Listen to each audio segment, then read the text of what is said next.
बीडमध्ये उपवर्गीकरणाविरोधात 10 ऑगस्टला महामोर्चा काढण्यात येतोय आणि या महामोर्चाच्या प्रचारार्थ समितीच्या वतीनं आज मोटरसायकल रॅलीचं आयोजन करण्यात आलं होतं. अनुसूचित जाती उपवर्गीकरणाविरोधामध्ये नांदेडमध्ये महामोर्चा काढण्यात आला. महात्मा फुले पुतळा ते जिल्हाधिकारी कार्यालयापर्यंत हा मोर्चा काढण्यात आलेला होता. लाखोंचा जनसमुदाय यामध्ये उपस्थित होता. जागतिक आदिवासी दिनानिमित्तच्या कार्यक्रमामध्ये गणेश नाईकांनी सहभाग घेतला. यावेळी आदिवासी समाजाच्या पारंपरिक तारपा नृत्याचं सादरीकरण त्यांनी पाहिलं. आदिवासी समाजाच्या संस्कृती आणि परंपरेचा गौरव आणि जतन करणं आवश्यक असल्याचं मतही नाईकांनी व्यक्त केलं आहे. सातारा शहराला पाणीपुरवठा कसा करणारा कास तलाव पूर्णपणे क्षमतेनं भरलेला आहे. कास तलाव भरल्यानं महिला नगरसेवकांनी तलावाचं साडी, खण आणि नारळानं ओटी भरत स्वागतही केलं.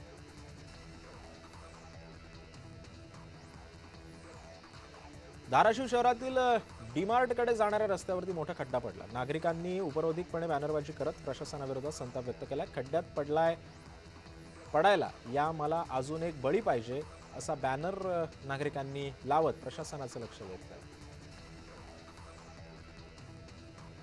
धुळे शहराच्या प्रभाग क्रमांक 11 मधील महिलांनी एसटी महामंडळाच्या national common mobility smart card अर्थातच NCMC कार्डचं वाटप करण्यात आलेलं आहे. आमदार अनुप अग्रवाल आणि महापौर मायादेवी परदेशी यांच्या हस्ते झालेल्या या उपक्रमाला महिलांचा उत्स्फूर्त असा प्रतिसाद मिळाला होता.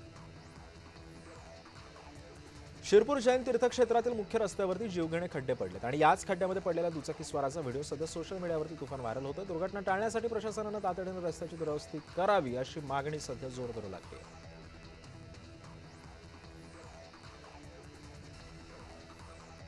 गोकुळच्या म्हैस दूध खरेदी दरामध्ये 1.5 तर विक्री दरामध्ये 2 रुपयांनी वाढ झाली आहे. मात्र गाय दुधाच्या विक्री दरामध्ये कोणतीही वाढ केलेली नसून 11 ऑगस्टपासून नवे दर लागू होण्याची शक्यता आहे.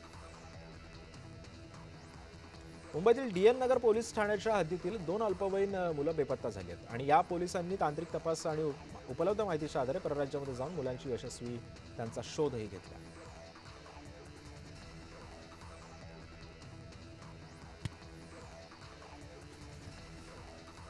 पुणे नाशिक रेल्वे मार्ग बदलण्याचा निर्णय झाल्यामुळे सर्वपक्षीय नेते आक्रमक झालेत. आज जुन्नर तालुक्यासह संगमनेर आणि सिन्नर परिसरामध्ये रास्ता रोको आंदोलन करण्यात आलं.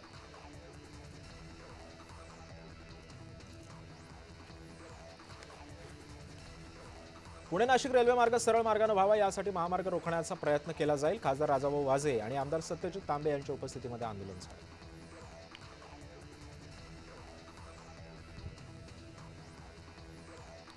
नाशिक विभागामध्ये गाजलेल्या बोगस शालार्थ ID घोटाळ्या प्रकरणी सर्वोच्च न्यायालयामध्ये जनहित याचिका दाखल करण्यात येणार आहे. दोषी अधिकाऱ्यांवरती कारवाई करून भ्रष्टाचाराची रक्कम वसूल करावी अशी मागणी याचिकेद्वारे करण्यात येणार आहे.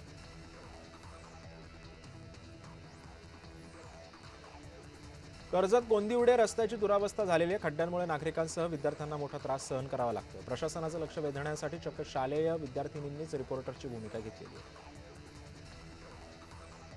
नाशिक पुणे रेल्वे मार्गासाठी चक्काजाम आंदोलन करण्यात आलं. नारायणगाव मधील GMRTचं कारण रद्द केलेला मार्ग पूर्ववत करण्याची मागणी यावेळी जोर धरू लागली. नाशिक शहरातील अनेक भागांमध्ये भूकंपाचे धक्के जाणवले. 4.3 रिश्टर स्केलचे धक्के जाणवल्याची माहिती सध्या समोर आलेली आहे आणि परिसरामध्ये भीतीचं वातावरण त्यामुळे पसरलं.